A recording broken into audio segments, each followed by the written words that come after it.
Hi, I'm Rick Reynolds with Very Recovery, and today I'm starting a 4-part series on shame. Brene Brown defines shame as the intensely painful feeling or experience of believing that we're flawed and therefore unworthy of love and belonging. But in my personal opinion, shame actually has different flavors. Ed Welch says that shame is the deep sense of feeling you're unacceptable because of something that you did, something that was done to you, potentially, or something that you're associated with. And you feel exposed and humiliated as a result of that particular happening. So today I want to focus on those feelings of shame that come from something you did. There's a difference between guilt and shame. Guilt is about a behavior that I've done. I know that I've done something wrong. I've messed up. I expect consequences or punishment, need forgiveness. And actually with guilt, I can assuage my guilt by taking personal responsibility, making restitution, confession. It's almost like in a courtroom with a judge saying, you're guilty and I'm, accused of what I've done. I have to take that responsibility. Shame messages, however, are very different. They go bone deep. They are that you're unacceptable, you're unclean, you're disgraced, you're unworthy because you're wrong, you're guilty, or a wrong has been done to you, or you're associated with those who are disgraced or outcast. And the shame person, again, according to Welch, is going to feel worthless and expects rejection. But guilt and shame do intersect at a certain point. It's when a moral failure is regarded by you or others to be worse than what most mistakes or failures would be. For instance, getting caught looking at child porn. That's going to result in both guilt and shame because that particular offense is so offensive to everyone around you. For those of us who have been unfaithful and betrayed our mate, it's possible for us to feel both guilt and shame because of that failure. Not only do we feel bad about what we've done, but shame hits our very soul. And suddenly we may start beating ourselves up and feeling unacceptable.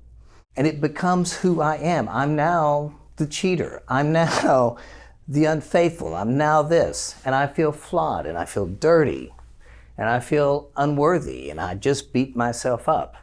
See, the problem with shame, though, is shame is a cancer that consumes our soul because it becomes about who we are, our very sense of self. And it eats away at our identity and distorts who we really are. One of the issues that shame makes us 100% totally self-centered.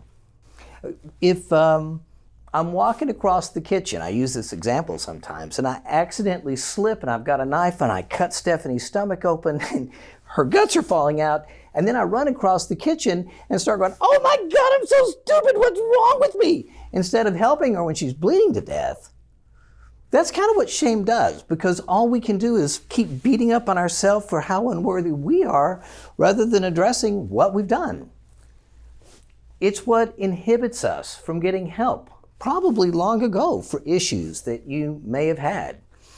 Shame is what makes us so defensive, because when someone begins to say something about me, rather than being able to take responsibility, I've got to protect my image, and so suddenly I have to be defensive, or I get really angry at somebody for even accusing me, because it's like it hurts so badly because it's hitting that place where I feel unworthy. And I can't stand it if somebody reminds me of that. Shame is what inhibits us from even getting help to begin with. It makes the reality of living a double life seem far easier than owning up to what has happened or what I've done in the past. And so I continue to hide, my shame and what's there, and just continue living two lives. For instance, in my life, part of the shame I had came from early childhood when there was some sexual abuse. But as a result of the sexual abuse, I also began to act out sexually. And there was shame from both what happened with the abuse, and there was shame then from my own behavior. And that shame kept me hidden. There was no way in the world that I was going to share with anybody what was really going on, because I wanted people to think well of me, but I felt horrible about me. So I lived a very pious and good life, and nobody would have ever suspected that I was acting out or doing anything crazy, because the image was so important. I had to protect the shame, and I had to look good, and I could never let that go. But I also, because of the shame, I couldn't stop acting out. See, shame is the nuclear fuel that drives addictive behaviors. And when that shame begins to well up in us, it doesn't make us better. It actually drives us to the worst part of us. It makes us feel unworthy. It makes us hide. It keeps us trapped in isolation and pain. It makes us begin to feel we're not even worthy of transformation. And so we sometimes think maybe if we beat ourselves up enough, if we pay enough for, that unworthiness, that somehow it'll change, but it doesn't. You see, shame and integrity, what I've learned, are mutually exclusive. If shame is the definer of my life, then integrity never will be.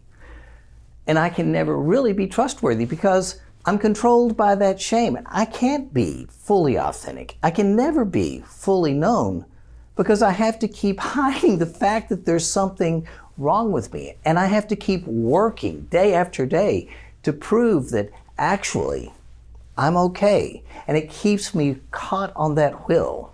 We're only going to be as sick as our secrets. And our secrets are the shame that we've been unwilling to own and admit. It's the shame that keeps me, prevents me, doesn't keep me, but it prevents me from taking personal responsibility. I have to continually shift the blame in order to protect the shame and hide it. But there really is some good news. There's freedom for those of us who struggle with that behavioral shame, the shame that comes because we've done something in our mind that is so wretched that there's no way there could be maybe forgiveness. I mean, it's just a horrible act, such as infidelity. But the only currency you're going to be able to use to kill the shame is going to be your pride, your shame, and your ego. In my life, I learned that rather than hiding it, I had to finally confront it. And I had to bring it to light, to save people. And shame dies when it's exposed to the light and other people still accept you. I mean, I know some of you may think there's no way in the world I could ever share things that have happened or things that I've done. But when you expose it to safe people who are like you, they still accept you.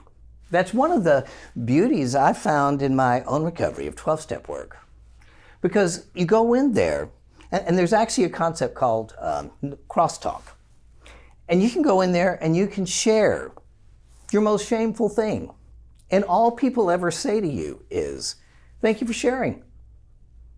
And you kind of go, "Aren't you going to reject me? Aren't you going to judge me?" And they just go, "Gosh, thanks for having the courage to share." In fact, they honor you for finally being honest and confronting the shame. You learn how to make amends to people, how to make restitution, so that ultimately you're dealing with the behavior, not the identity lies that you're somehow worthless. And you begin to see that you're something special. And you begin to give to other people, and your life begins to have meaning. EMS and Hope for Healing and Fair Recovery, I think we provide the same thing for those who have that whole aspect, the shame from failure. Because when you get in there, you feel like you're still going to be judged, but suddenly everybody's like you. And they're all moving toward the same goal, never to be that other person, but to become the person who can stand tall and to be who they were meant to be. One of the comments often on evaluations from EMS Weekend is they go in there thinking, especially those of us who have been unfaithful, that they're going to be judged and they're going to be shamed and they're going to, been taken to the woodshed for a whooping. And instead, they get in there and they find that they're treated with dignity and they're respected for who they are. And suddenly that shame, as they get honest, begins to crumble. People dealing with shame, we need safe community so that we can begin to move beyond it. In fact, those of us with shame, we need to find cleansing and fellowship and love and acceptance. Even a good therapist can provide that forum for you to begin to finally expose what's happened, bring it outside of yourself and kill it so that you can begin again to stand tall instead of be crippled by having to hold that image. My encouragement to you today is please confront your shame. Share it with safe people who can understand, who can, be like you. Do whatever it's going to take to resolve it. Don't live with it anymore. It's time to address it. There are some great books you can read. Read stuff by Brene Brown. I was talking about Ed Walsh, Shame Interrupted. There's some good resources. Do some reading, but it's more about than just head knowledge. It's going to be about exposing it. It's time to address it.